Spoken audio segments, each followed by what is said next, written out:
nakatulong niya is speeding up at makasustain. Pero sa late game, may DPS na rin na konti at unlimited na speed boost kasi. Ayun na, kakain na kami dito. Ito. Uy! Kaya ko din na lang sa gilid!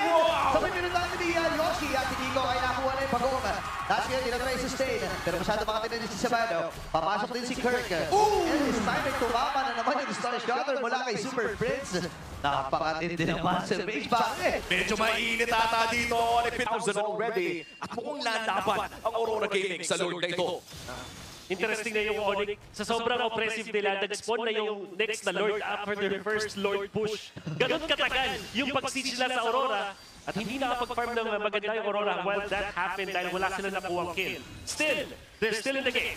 At makapag-defensa pa sila. Patagal na patagal, mas gumaganda para sa Aurora. And Onyx, we'll see again kung paano sila mag-siege. Oo, mukhang walang mamamatay. Wala. At walang mapipitas. Super Yoshi, pumupronta na para sa Onyx Philippines. Mukhang kailangan nang i-give up yung nandun sa may bandang ibaba dahil dalang pa na ang Lord. That's one inhibitor turret down para sa Aurora Gaming. Midday naman ang call ng Onyx. Si Knight ang sasalon now with the Athena's shield. Dedepensa din sa baba ang Aurora. Susubok sila dito at si Coil ay medyo mapapalalim. Kaya lang sila ay natutunan ng agad!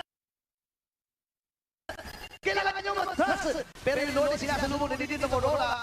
Ay tuloy lamang ang pagbato ng mga Mother Series sa meron. Kaya rin natatapusin ang laban na ito. Atras muna si Super Yoshi. Pero hindi pa ata ready dito. Nagamit yung round time. Pero nilinormal hits lang ni Clavero! Napaka-active ni Clavero din mga kaibigan. Pero tuloy-tuloy pa rin ang Onyx Philippines. Bubuhayin na lang. Kaya lang mamamatay na isa-isa ang Aurora Gaming dito. Nag-aantay na ng wave ang Onyx. And ready sila na tapusin ang game na ito.